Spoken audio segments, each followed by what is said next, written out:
to enter the political sphere. I have focused mainly on the economic and political fields. However, I cannot come here tonight without highlighting a factor which mainly addresses tonight's organizers and audience.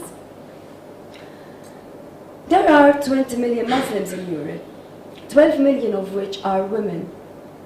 Though some of the European territories have been familiar with the historic presence of Muslims up to date, the reality of the current Muslim existence represents a substantially new experience, in the sense that its practices are unprecedented on part of both the Muslims and the societies and countries of this continent.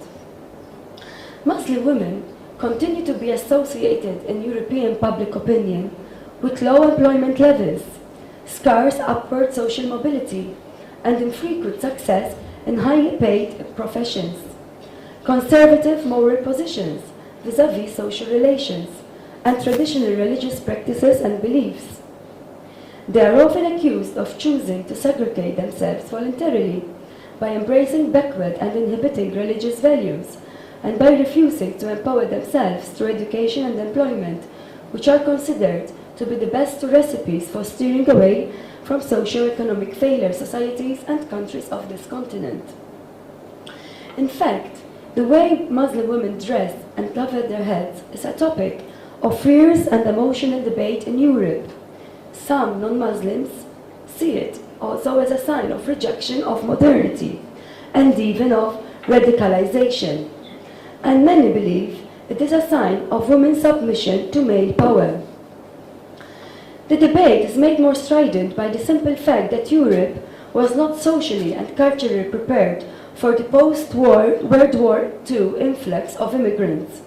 No country had an integration policy, and the arrival of millions of Muslims reawakened centuries-old animosities between Islam and Christianity. At a time when Europeans are beginning to question the notion of multiculturalism that often leads to separate, parallel societies, authorities are now looking to Muslim women in the belief that their empowerment can facilitate their communities' integration into mainstream societies. But are Muslim women being empowered, or are they being held back?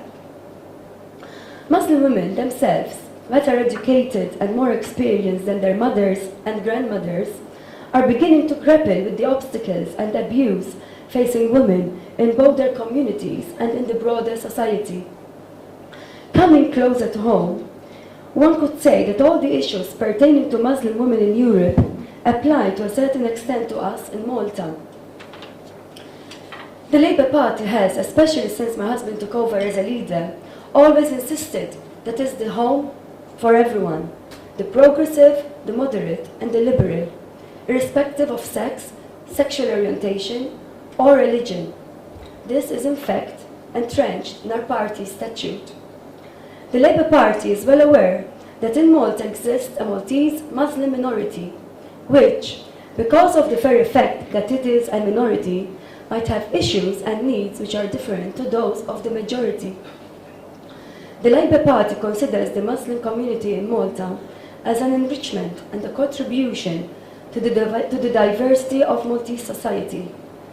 In fact, both my husband and I attend all the opportunities and invitations that we get from the different Muslim societies in Malta. Nowadays, the demographic pictures of Muslims in Malta is extremely variegated.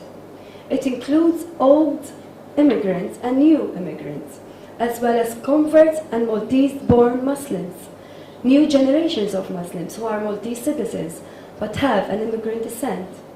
So it is important to realize that increasingly issues pertaining to Muslim women in Malta are less and less related to immigrant women. Discrimination experienced by these Muslim women should be tackled using a multi-dimensional approach which includes building knowledge of their rights. It is the duty of every government to safeguard the rights of all members of society, including those in a minority. The emancipation of women in our society should apply to all women, irrespective of their religious beliefs. And to conclude, in fact, I wish to end by mentioning the plight of women living in abusive relationships, a problem which can be found everywhere, irrespective of what religious beliefs one holds. Recent research carried in 2010 by the Domestic Violence Commission shows that 1 in every 4 women in Malta has experienced domestic violence at some point in her life. Half of these never asked for help. If the labour market is an issue that needs urgent government attention, the issue of domestic violence is no less grave and important. A positive step will be the ratification by our government and the government of the EU member states of the Convention of Violence Against Women, drafted by the Council of Europe, that will come into force in September 2011. We look forward to seeing this development that should be followed by concrete action and adequate resources to make the Convention's provisions not only part of Malta's legislation, but also to ensure that these provisions are effectively implemented for the good of all of our society. In this way, we would be celebrating in the International Women's Day Centenary in a very strong way indeed. Thank you.